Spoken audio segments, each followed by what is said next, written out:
Assalamualaikum warahmatullahi wabarakatuh. Sahabat lamunan Hati Islami Channel, selamat berjumpa kembali saudara-saudaraku. Pada kesempatan ini kita membahas tentang kedatangan perwakilan Aliansi Ulama Nusantara ke MUI dan sudah mendapat sambutan dan diterima oleh Wakil Sekjen MUI. Dan mudah-mudahan dari apa yang disampaikan oleh para aliansi, perwakilan Aliansi Ulama Indonesia ke MUI mendapat satu tanggapan dan segera MUI bisa mengambil tindakan tentang dilaporkannya doktrin-doktrin dan fatwa-fatwa yang menyesatkan gitu ya. Dan mudah-mudahan ini menjadi pembuka atau peluang jalan bagi perkembangan dari permasalahan nasab Alawi dan Dzurriyyat Rasulullah di tanah air. Dan mudah-mudahan pula kedatangan aliansi atau perwakilan Aliansi Ulama Nusantara ke MUI yang menyampaikan beberapa hal tentang tindakan dan sikap Ba'alawi yang sudah melanggar aturan dan menyesatkan ini segera mendapat tanggapan dan reaksi dari MUI itu sendiri. Karena kalau tanpa ada tanggapan dan reaksi dari MUI serta tindakan, ya percuma saja. Akan tetapi yang diharapkan adalah tanggapannya atau antisipasi MUI gimana dan MUI ini ngambil tindakan apa menyikapi permasalahan yang ada pada ulama Indonesia. Demikianlah sahabat sebangsa dan setanah air, mudah-mudahan ini menjadikan satu pembuka dan titik terang, juga merupakan satu teguran keras bagi Ba'alawi agar menyadarkan bersadar diri dan kembali ke jalan yang benar untuk tidak mengikuti jalan-jalan dan narasi setan yang menyesatkan. Baiklah, untuk lebih jelasnya kita ikuti sambutan dari Wakil Sekjen MUI tentang kedatangan dari Aliansi Ulama Nusantara di MUI Jakarta. Coba kita ikuti bagaimana penerimaan MUI atas kedatangan Aliansi Ulama Nusantara.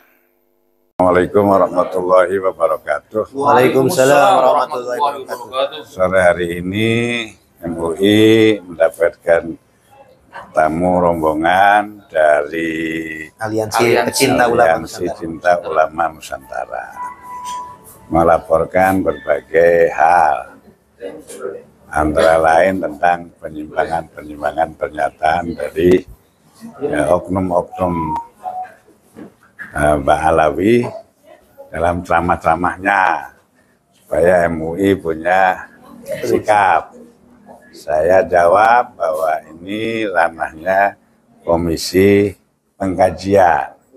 Jadi nanti yang ketuanya Pak Profesor Dr. Utang Ranui Jaya, ya, dan saya dampingi sama Pak Kiai Munawir nih sebagai anggota komisi, nanti akan dikaji sejauh mana. Kemudian minta juga dibantu tentang kasus-kasus oknum-oknum itu untuk MUI bisa dibikin laporan. Kemudian persoalan nasab. Persoalan kasus nasab itu silakanlah, ranah ilmu. Jadi kalau selagi itu ranahnya keilmuan, bahwa MUI punya visi karena MUI ini kumpulan para ulama cendekia, maka kajian soal keilmuan dalam bidangnya MUI mendukung. Yarfa'illahu alladhina amanu minkum walladzina utul ilma darajat. Tetapi juga jangan sampai kajiannya sambil marah-marah, sambil apa dan yang lainnya supaya menjaga kondusivitas. Karena ilmu itu mendapatkan kebenaran itu tidak dengan emosi, tidak dengan marah-marah. Itu yang saya sampaikan pada beliau-beliau tamu kita pada hari ini. Ada hadir Kiai Amin Muhyiddin dari Garut, ada Tubagus Fadil dan Kiai Yusuf dari Banten, Cinangka. Ya. Ini saya menerima ini sebagai korwil. Karena yang datang orang Banten, orang Garut, Jawa Barat, saya pakai sekjen yang ditugaskan koordinator wilayah Jawa Barat, DKI, Banten, Jawa Tengah, dan Yogyakarta. Jadi sesuai wilayahnya. Nah, di samping pengurus-pengurus MUI yang lainnya sedang pada sibuk. Jadi itu yang bisa saya sampaikan kepada beliau-beliau soal laporan dan suratnya saya terima dan saya lanjutkan kepada komisi penelitian. Ya, saya kira itu, Pak ya. Terima kasih. Ya. Assalamualaikum. Baik. Jadi tadi kami menyampaikan, kami sudah mengajukan atau memberikan surat petisi. Jadi menurut kami ada hal-hal yang perlu ditinjau dan diteliti oleh MUI terkait dakwah-dakwah baik yang secara umum ataupun oknum dari kalangan Habaib Ba'alawi Muasal Yaman atau turunan imigran Yaman, biasanya Ketua PBNU pakai.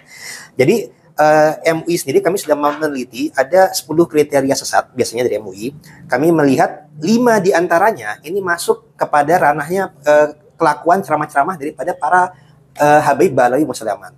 Yang 5 itu antara lain satu yang tidak sesuai dengan rukun Islam. Misalkan ada Habaib menyampaikan tokoh mereka di Tarim itu tidak naik haji, cukup dengan ziarah ke makam Muhammad Faqih Muqaddam leluhurnya. Itu kan nggak sesuai dengan rukun Islam. Kemudian yang rukun iman, seakan-akan iman kepada Habib itu bagian daripada rukun iman, padahal kan tidak. Dan juga mereka mengkafirkan orang-orang yang tidak percaya kepada para Habaib. Nah, jadi itu yang tidak sesuai dengan rukun iman, kemudian mengkafirkan kepada yang tidak percaya, itu masuk kriteria satu dari 3, yang takfiri. Yang keempat adalah tidak sesuai atau menyalahgunakan penafsiran Al-Quran. Contohnya dalam surah Al-Ahzab ayat 33 tentang makna khusus Ahlul Bait Nabi yang disucikan sesuci-sucinya. Itu mereka peralat gunakan untuk mengklaim kepada pribumi Nusantara atau para kiai-kiai itu direndahkan, dijajah secara spiritual, padahal secara asbabun nuzul ayat tersebut tentang Ahlul Bait yang khusus disucikan sesuci-sucinya adalah para Ahlul Kisah. Itu berdasarkan hadis riwayat Tirmizi. Jadi Nabi Muhammad, Imam Ali, Fatimah, Hasan, Husain saja. Bahkan istri Nabi Ummu Salamah pun tidak dikhususkan oleh Rasulullah. Nah, apalagi para Habaib Ba'alawi yang saat ini ribuan tahun kemudian, jadi tidak bisa digunakan klaim sebagai mereka ahli surga, tidak boleh mengkoreksinya, bahkan kalau mengkoreksi bahkan iblis, ini tidak sesuai dengan dalil-dalil Nabi. Dan juga melecehkan dan merendahkan Nabi dari doktrin-doktrin umum maupun khusus. Yang umum sudah kami sampaikan dalam petisi kami, yang khusus juga kezaliman-kezaliman. Misalkan di sini ada oknum Habib yang melakukan kekerasan seksual. Nah, maka ada Mbak Jeda Salim, ini juga merupakan saksi korban bahwasanya secara hukum tuh ada yang dilecehkan. Ada juga di Cirebon itu menzinai istrinya sendiri, istri jamaahnya sendiri. Ada yang mencabuli santri-santrinya, ada yang menikahi dia dengan cara yang benar, hanya lewat telepon, ada yang menzinahi, kemudian disuruh menggugurkan kandungan, lain sebagainya. Ini ada kekerasan seksual yang tidak sesuai dan mereka dalam melakukan kezaliman tersebut membawa-bawa pengakuan sebagai cucu Nabi. Nah, sehingga itu melecehkan dan merendahkan Nabi yang mana itu masuk kepada kriteria MUI.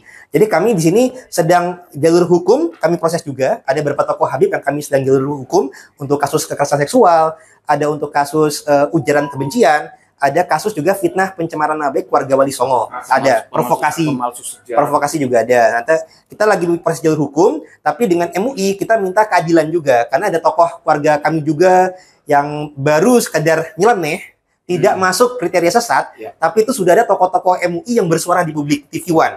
Nah, ini mengatasnamakan jabatan di MUI.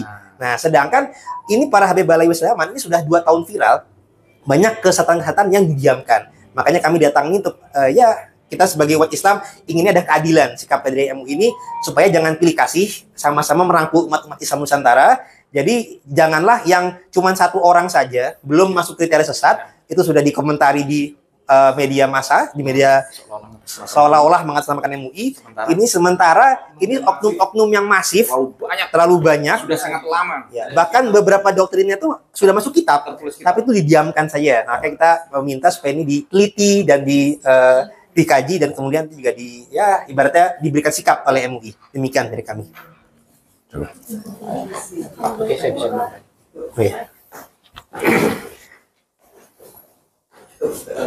Assalamualaikum warahmatullahi wabarakatuh. Waalaikumsalam warahmatullahi wabarakatuh. Kami dan gimana sudah menerima berkasnya yang ada, akan nanti kita teliti. Sebelum kita teliti, kita juga menganjurkan kepada kaum muslimin muslimat di mana saja, marilah kita beragama Islam yang benar. Jangan sampai kita mencampur adukkan dengan atas nama cucu Nabi atau menjadi orang ningrat marno seenaknya untuk berbuat zina atau mengambil hartanya seseorang dengan cara yang baik dan halal. Mari kita untuk laporannya daripada Avatar nanti insya Allah nanti kita tidak lanjuti, akan kita diskusikan. Semoga kita menjalankan agama ini dengan baik. Walaqad karramna bani Adam. Ingatlah bahwa semua Bani Adam itu dimuliakan. Jangan kemudian ini Islam yang sudah digagas oleh para pembawa Islam yang pertama yang menghilangkan kasta, kemudian ada kasta lagi. Inna akramakum indallahi atqakum. Orang yang paling mulia adalah orang yang bertakwa. Dan hargailah ulama-ulama negeri kita ini. Hargai bahwa para wali 9 dan para pembawa Islam di Nusantara ini adalah sudah berjuang luar biasa. Insya Allah ini nanti akan ada jalan keluar yang terbaik. Wassalamualaikum warahmatullahi wabarakatuh. Waalaikumsalam. Iya sahabat, itulah tadi penerimaan Wasekjen, Wakil Sekjen MUI kepada atau atas kedatangan Aliansi Ulama Indonesia, perwakilan Aliansi Ulama Indonesia, dan sudah diterima dan tinggal kita tunggu tindakan apa, MUI mengambil tindakan apa yang menguntungkankah bagi Aliansi Ulama Indonesia atau seperti apa bentuknya, kita tunggu saja kabar dari MUI. Terima kasih atas perhatiannya, semoga bermanfaat. Wabillahi taufiq wa hidayah. Wassalamualaikum warahmatullahi wabarakatuh.